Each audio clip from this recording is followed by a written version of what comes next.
नमस्कार साथियों, मैं हूं सुनील सदेवा। आप देख रहे हैं हरियाणा जनादेश टाइम्स।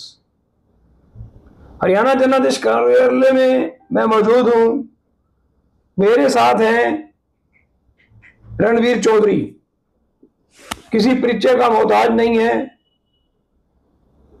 फतेहाबाद के पूर्व विधायक स्वर्गीय चौधरी बलबीर सिंह को कौन नहीं जानता। दबंग छवि के धनी स्वर्गीय चौधरी बलबीर सिंह जी हमारे बीच में नहीं है, लेकिन उनकी बहुत सारी यादें बातें हमारे बीच में हैं। रणवीर चौधरी आज जनादेश कार्यालय में आए हुए हैं, तो हम आज एक भारत की राजनीति, भारत के इतिहास के एक काले अध्याय, एक काले दिन के बारे में कुछ आपको बताने समझाने की कोशिश हरियाणा जनादेश टाइम्स के सोशल मीडिया प्लेटफॉर्म पर कर रहे हैं।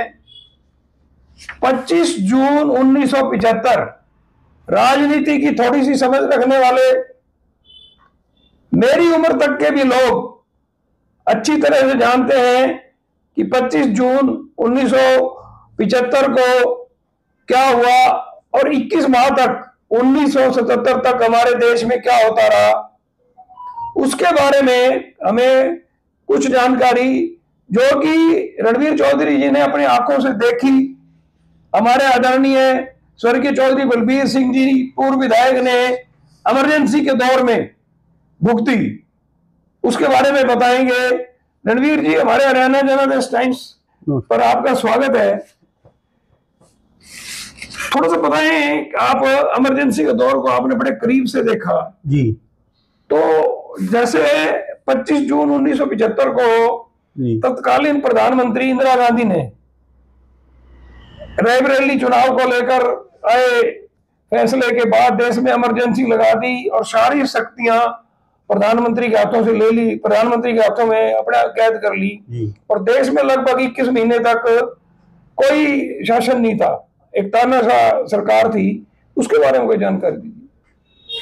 ऐसा है जी, इसके पीछे पूरी एक कहानी है। कहानी का मतलब पूरी एक घटना है।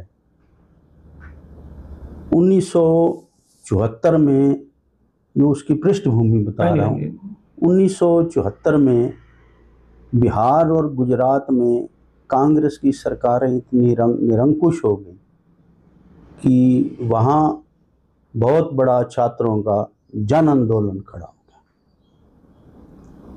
और जन आंदोलन में जो आज के बिहार के और गुजरात के बड़े नेता हैं, जैसे नीतीश कुमार जी, लालू प्रसाद यादव जी, रामविलास पासवान जी, ये उस वक्त सब छात्र नेता थे और ऐसा ही गुजरात में था। तो उस समय अफसरशाही और भ्रष्टाचार इतना बढ़ गया कि वो जन आंदोलन छात्रों का शुरू हो गया। और इसकी जो कमान है, अपने श्री जयप्रकाश नारायण जी, जिनको जेपी भी कहते हैं, सब छात्र नेताओं ने उनको संभलवा दी। तो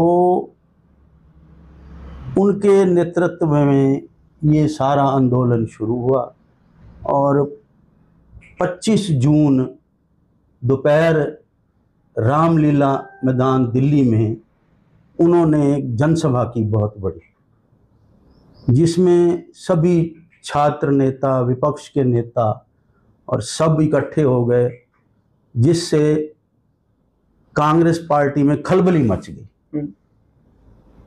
तो एक ये भी बड़ा मुख्य कारण रहा है आपातकाल लगाने का। आपातकाल की आपने पृष्ठभूमि बता दी भी, इमरजेंसी क्यों लगी देश में। हमारी जानकारी में यह आया कि चौधरी बलबीर सिंह आरएसएस के संस्थापक सदस्यों में थे।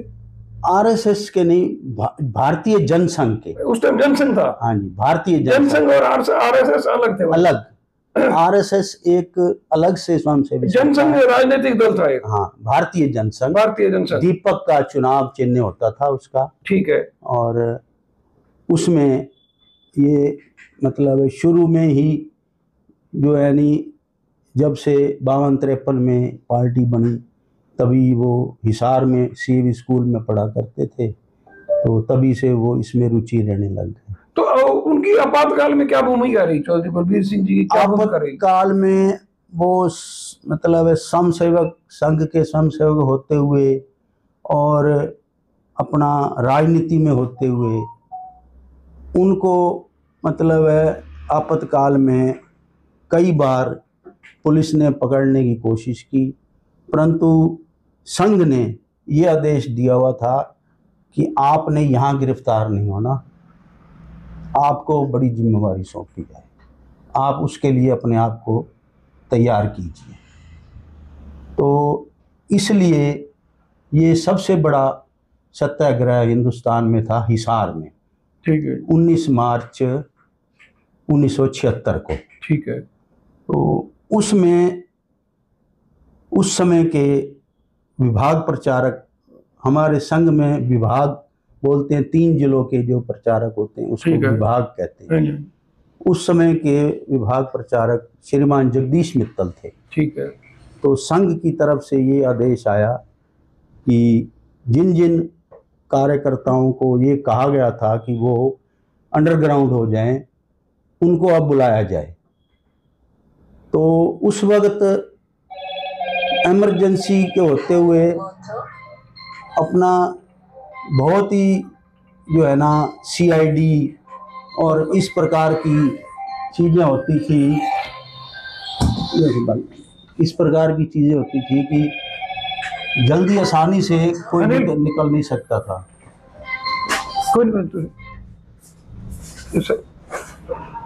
साथियों, थोड़ा सा मोबाइल के कारण एक थोड़ी सी रुकावट हुई है। हमारे साथ मैं एक बार फिर बता दूं, रणवीर चौधरी सुपुत्र स्वर्गीय चौधरी बलबीर सिंह जी मौजूद हैं। रणवीर जी, एक ये बताइए कि वहां जब चौधरी बलबीर सिंह जी को गिरफ्तार किया गया तो लाठीचार्ज हुआ, ऐसी कोई घटना करूंगा? ऐसा था, सारे हरियाणा से 12 स्वयंसेवक बुलाए गए थे और हिसार में बुलाए गए। हिसार में। ठीक है।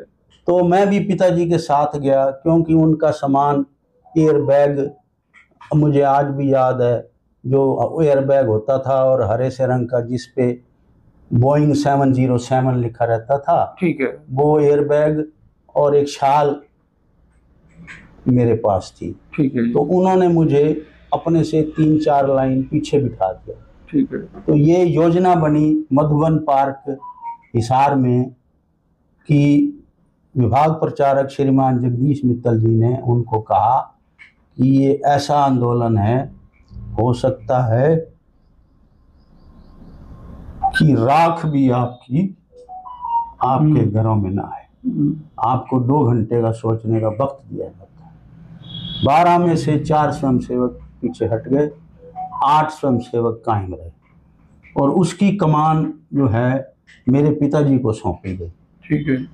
और उनके साथ नवल किशोर जी पंजाब वाले जो रतिया में रहते थे उनको दिया गया। तो उसके प्लान के अनुसार सभी लोग पंडाल में अलग अलग जगह पे बैठ गए और शाम का समय हो गया, जनसभा शुरू हुई 6 बजे। सर्दियों के दिन थे, लाइटें वगैरह ये वो सब, और कांग्रेस पार्टी के बड़े बड़े नेता जितने भी थे उस वक्त के वो स्टेज पर बैठे थे। तो उस वक्त के मुख्यमंत्री वहाँ आए। जब सारे नेता बोल चुके थे तो मुख्यमंत्री जी जब बोलने लगे तो पिताजी उठ खड़े हुए, उन्होंने हाथ जोड़ के कहा, मुख्यमंत्री जी मैं कुछ कहना चाहता हूँ। तो इतने में पुलिस वाले आ गए पिताजी की तरफ। उधर से नवल किशोर जी उठ खड़े हुए, उन्होंने कहा मैं भी कुछ कहना चाहता हूँ। इतने में वहाँ 8 स्वयंसेवक थे, अलग अलग कोने में वो खड़े होके और पीछे वाले मुर्दाबाद के नारे लगाने लग गए। पिताजी ने जहाँ पंफलेट जिसमें मुर्दाबाद वगैरह वो लिखा हुआ था और उसको निकाल के उन्होंने स्टेज पर फेंका और आपातकाल मुर्दाबाद के नारे, वहाँ सब खलबली मच गई, जनसभा बिल्कुल ख़त्म हो गई, पुलिस ही पुलिस आ गई। और उस वक्त के जो वहाँ स्टेज सेक्रेटरी थे, मैं नाम लेना उचित नहीं समझता, उन्होंने कहा भी इनको बाहर ले जाकर लंबा डालो और इनकी जितनी हो सके स्टेज पे ही घोषणा कर दी, स्टेज पे घोषणा कर। तो इतने में पुलिस ने सभी को गिरफ्तार कर लिया और साथ में हरियाणा एग्रीकल्चर चौधरी चरण सिंह विश्वविद्यालय भी है, वहाँ से कुछ छात्र यूनियन के नेता भी आए हुए थे यूनिवर्सिटी विश्वविद्यालय के। तो वहाँ पूरी तरह से एक हंगामा हो गया, लाइटें लुइटें और सब कुछ, कुर्सियाँ कारसियाँ ये सब बिखर गई और जनसभा वो फेल हो गई। उसके बाद पुलिस उनको सबको बाहर ले आई और क्योंकि मेरे पिताजी और नवल किशोर जी वो लीड कर रहे थे, तो उनको विशेष तौर पर बड़ी बुरी तरह से मारा गया। और उस वक्त पुलिस के पास बड़े बड़े डंडे लठ होते थे जिन पर सिल्वर की ऊपर मूठें लगी होती थी। ठीक है। तो उनसे मूठों से उन्होंने पीठों पर, टांगों पर हमला किया और मेरे पिताजी के दोनों घुटने तोड़ दिए। तो चौधरी बलबीर सिंह जी के दोनों घुटनों में फ्रैक्चर हो गया। हाँ। उसके बाद उनकी गिरफ्तारी हुई। फिर उसके बाद साथ में नवल किशोर जी की दाढ़ी बहुत लंबी थी, उनके बालों को वहीं सबके सामने नोचा गया। और फिर एक वो मैटाडोर, उस वक्त पुरानी लंबे ऐसे गेट खुलते थे मर्सिडीज कंपनी की, वो मैटाडोर मंगवाई और आठों को भेड़ बकरी की तरह उसमें ठूस दिया और लेके चल पड़े। तो मैं मौसी का लड़का, मेरा मॉडल टाउन में विजय मेहता रहा करते, तो वो मेरे साथ आए, हमारे पास साइकिल था। ठीक है। तो हमने मैटाडोर के साइकिल वो पीछे पीछे लगा दिया। उस वक्त कोई सड़कों पे इतना रश नहीं होता था, वैसे ही सर्दियाँ थी, रात का समय हो चुका था, तो दूर से मैटाडोर की लाइटें नजर आती थी। हम मैटाडोर की स्पीड पर तो नहीं चल सकते थे, ठीक है। फिर भी हमने साइकिल पे, वो मेरा मसाद विजय मेहता चला रहा था, मैं उसके पीछे बैठा था। हम देखना चाहते थे भी ये करते क्या है, कहाँ ले जाते हैं, क्योंकि उस वक्त ये अफवाह फैल गई भी इनको ले जाके ख़त्म करते हैं। तो फिर वो 7 रोड की तरफ ले गए। फिर अचानक क्या हुआ, 7 रोड की तरफ से उन्होंने वापस हिसार शहर की ओर मैटाडोर मोड़ ली और ऑटो मार्केट के नीचे नगोरी गेट के साथ वहाँ हिसार का सिटी थाना, शहर थाना था, वहाँ ले आके उनको अंदर बंद कर दिया। और उसके बाद वो शनिवार का दिन था, उसके बाद सोमवार को उन्होंने वहाँ पेश किया अपना अदालत में। और वो जो सरकारी वकील थे और पुलिस वाले थे, तो उन्होंने कहा भी इन पर DIR लगाना चाहिए। DIR बहुत ही सख्त धारा थी, जिसमें ये था कि अगर जो दोषी तो पहले नहीं कहूँगा, अगर जिसको पकड़ा गया है वो, उसको अगर जमानत के बाद वो बाहर निकलता है गेट से, तो दोबारा थानेदार को उसको अरेस्ट करने की पावर होती है। भैया पुलिस चाहे तो वो जा सकता है, अगर पुलिस नहीं चाहेगी तो वो। तो सब कितने चौधरी बलबीर सिंह जी कितने लंबे टाइम तक जेल रहे, कितना अरसे तक रखा जेल में? कई बार रहे। ये तो जैसे घुटनों में फ्रैक्चर हो गए, हाँ, तो इलाज भी वही हुआ? इलाज भी वही हुआ, स्ट्रेचर पे लेकर गए थे। पीठ में भी चोट लगी थी, रीढ़ की हड्डी में, कई साल उसने भी रिकवरी में लग गए। हाँ, तो ये सब कुछ वहाँ मौके पे हुआ। साथियों देखिए, लोग टिप्पणी कर देते हैं इमरजेंसी को लेके भी, आपातकाल देश में लगा। मेरे को भी बहुत कुछ उस समय का याद है। एक स्कूल में पढ़ने वाले बच्चे थे हम भी, क्या कुछ होता सुनते थे, कुछ यादें भी हैं। इमरजेंसी आपातकाल हमारे देश का एक दुखद दौर था। लोकतंत्र में चुने गए नेताओं ने जब यह देखा कि जनता हमें नकार रही है, तो उन्हें अपने पद छोड़ना नागवार गुजरा और उन्होंने इमरजेंसी लगाकर अपने पदों पर बने रहने की कोशिश की, लोगों पर जुल्म किए और बहुत सारे पूरे देश में एक तरह से कहर बरपा।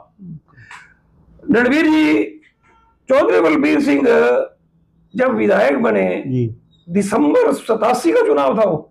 नहीं जी, हाँ जी, हाँ जी। वो असल में तो वो चुनाव हुआ था जून में, जो आम चुनाव हुए थे। लेकिन टेकचंद गोरखपुरिया की निर्दलीय की डेथ हो गई थी, उनकी मृत्यु की वजह से उनका एक्सीडेंट से डेथ हुई थी। तो ये जो चुनाव है ये मुलतवी हो गया, यानी मतलब किसी उम्मीदवार की अगर मृत्यु होती है तो वो चुनाव रोक दिया जाता है।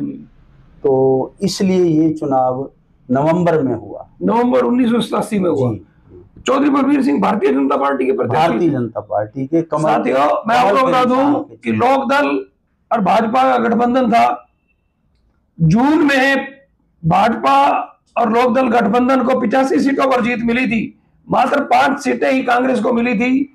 और मैं एक और चीज भी बता दूं रणवीर जी, मेरी जानकारी के मुताबिक चौधरी बलबीर सिंह जितने वोटों से जीते थे, आज तक कोई नहीं जीत पाया मेरे ख्याल में। जी नहीं, उस वक्त टोटल वोट ही 50-55 हजार थे। ठीक है, जिसमें 29,000 कुछ 100 वोटों से उनकी जीत हुई थी।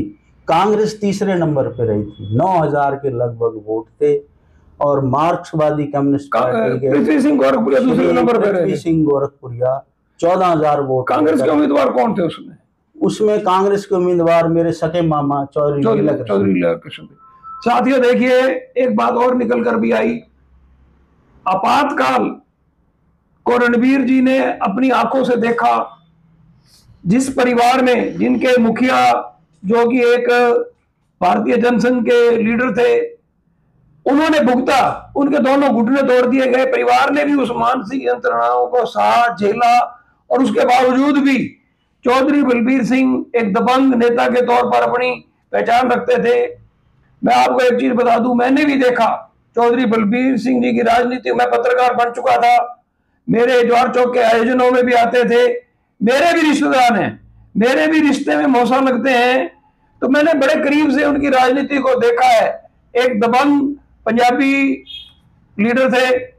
रणवीर जी, लास्ट एक बात मैं आपकी, वो पंजाबियों का वर्ग का तो मतलब एज ए पंजाबी वो करते थे, पर उनकी जो मुख्य छवि और उनका जो कार्य करने का ढंग था कि वो सर्व समाज को साथ लेकर चलते थे।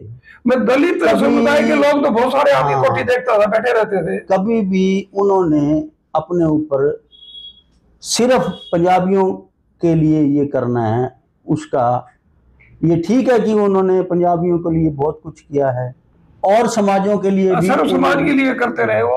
उनका तो राजनीति ही सर्व समाज पे केंद्रित थी। रणवीर जी, इस इंटरव्यू का ना अंतिम प्रश्न है। कांग्रेस ना पिछले कुछ वर्षों से संविधान बचाओ का नारा देकर एक संघर्ष करने की कोशिश कर रही है। जी, क्या यह उचित है? देखिए,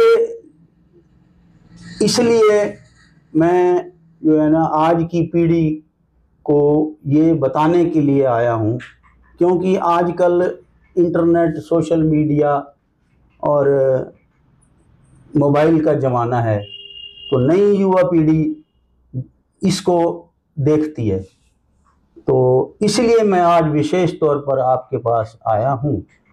और क्योंकि जो नई पीढ़ी को, न्यू जनरेशन, यंग जनरेशन को ये पता चले कि आज जो कांग्रेस के नेता संविधान की हत्या कह रहे हैं वो अपनी पीढ़ियों की तरफ देखें कि संविधान की हत्या उन्होंने की या अब हो रही जो कांग्रेस के लोग आज बात उठा रहे हैं उन्होंने की। उठा रहे हैं। कांग्रेस के एक बड़े नेता ही शरेआम ये बात टीवी पे और जलसों में कह रहे हैं। और आज की जो प्रेजेंट मोदी जी की गवर्नमेंट है वो तो बल्कि संविधान की रक्षा कर रही है। संविधान में गरीब जनता के लिए और जनता के लिए तरह तरह के प्रावधान किए जा रहे हैं कि गरीब कुचला वर्ग और जो मीडियम वर्ग है उसको उठाने की कोशिश कर रहे हैं। साथियों, 24 जून 2025 का दिन है। 25 जून 1975 की रात को 12 बजे देश में इमरजेंसी लगाई गई थी। कल बहुत सारे आयोजन इस काले दिन को लेकर फतेहाबाद में भी होंगे। आपने रणवीर चौधरी जी, सुपुत्र स्वर्गीय चौधरी बलबीर सिंह, पूर्व विधायक फतेहाबाद की बात सुनी। जो कुछ इन्होंने देखा इन्होंने बताया और अपनी बात रखी। अब आपसे एक अनुरोध, कुछ मैं हरियाणा आपको टोकता हूँ। हाँ जी। कुछ 2 लाइनें मैं जो मुझे याद हैं मैं आपको वो जरूर हाँ जी। और जनता को कहना चाहूँगा कि उस वक्त मेरी उम्र 15-16 वर्ष की थी। मैं 10वीं क्लास में पढ़ता था और 15-16 वर्ष का जो है वो एक किशोर ही होता है, ना वो नौजवान होता है ना बच्चा होता है। तो मुझे हर बात पूरी छोटी से छोटी भी याद है। और उस वक्त जो कुछ हुआ वो जो मेरे कोमल मन पर इमरजेंसी की जो खरोंचें पड़ी वो आज तक मिटी।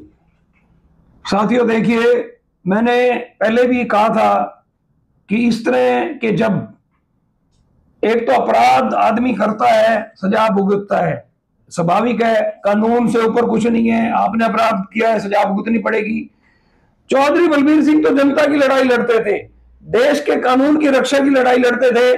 उसी दौर में उन्हें इमरजेंसी जानना पड़ा, अपने दोनों घुटनों को फ्रैक्चर सहने पड़े। और परिवार को रणबीर जी ने बता दिया, अभी ना मैं युवा था ना मैं बालक था, बीच के दौर में था, 15-16 साल की उम्र में था। अब मेरा आपसे एक अनुरोध है, आपको रणबीर चौधरी जी की बातें बहुत सही और सटीक लगी होंगी क्योंकि खुद इन्होंने देखा और भुगता। हरियाणा जनादेश टाइम्स के इस वीडियो को ज्यादा से ज्यादा लोगों को शेयर करें और हरियाणा जनादेश टाइम्स को फेसबुक पेज पर, इंस्टाग्राम पेज पर फॉलो करें, यूट्यूब चैनल पर सब्सक्राइब करें। धन्यवाद। एक मैं माफी चाहते हुए एक लाइन अच्छा